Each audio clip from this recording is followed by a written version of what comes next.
நேபாளம் காட்மாண்டுவில் இருந்து புறப்பட்ட விமானம் தீப்பிடித்து எரிந்து விபத்துக்குள்ளாகி இருப்பதாக தகவல்கள் வெளியாகியுள்ளது. கூடுதல் விவரங்களை நம்முடைய நிர்வாக ஆசிரியர் மகாலிங்கம் வழங்க கேட்கலாம். மகாலிங்கம், வணக்கம். இது பற்றிய கூடுதல் விவரங்களை பதிவு பண்ணலாம்.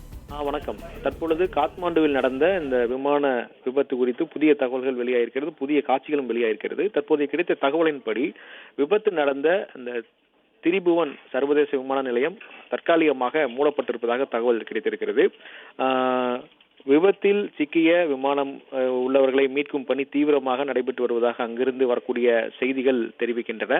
ஏனென்றால் 19 பேர் இந்த சிறிய ரக விமானத்தில் பயணித்திருக்கிறார்கள்.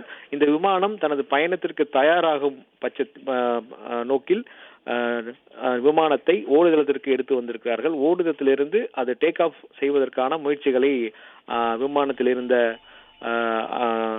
பைலட் அதுக்கான முயற்சிகளை மேற்கொண்டிருந்தார். அந்த நிலையில்தான் இந்த விமானம் டயர் வழுக்கி தரையில் மோதியதாகவும் அங்கிருந்த சுவரில் மோதியதாகவும் என 7 தகவல்கள் வெளியாயிருக்கிறது. சரியாக 11 மணி வாக்கில் இந்த விபத்து நடந்ததாகவும் தற்பொழுது செய்திகள் வெளியாயிருக்கிறது. விமான விபத்தை அடுத்து தற்பொழுது அந்த சர்வதேச விமான நிலையம் தற்காலிகமாக மூடப்பட்டிருக்கிறது.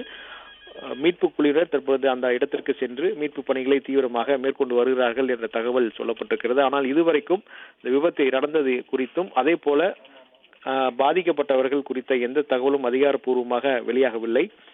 தற்போதைய கிடைத்த தகவல் அடிப்படையில் விமான நிலைய ஓடுபாதையிலிருந்து வழுக்கி சென்று தரையில் மோதி தீப்பிடித்ததாகத்தான் சொல்லப்பட்டிருக்கிறது. தீப்பிடித்து எரிந்த விமானத்தை நீரூற்றி அங்கிருந்த மீட்பு குழுவினர் அணைத்திருக்கிறார்கள். தற்பொழுது மீட்பு பணிகள் தீவிரமாக நடைபெற்றுக் கொண்டிருக்கிறது. இந்த மீட்பு பணிகள் முடிவடைந்த பிறகுதான் எத்தனை பேர் பாதிக்கப்பட்டிருக்கிறார்கள், எத்தனை பேருக்கு உயிரிழப்பு என்பது நடந்திருக்கிறது என்பது குறித்தெல்லாம் தெரிய வரும் என்று அங்கிருந்து வரும் செய்திகள் தெரிவிக்கின்றன.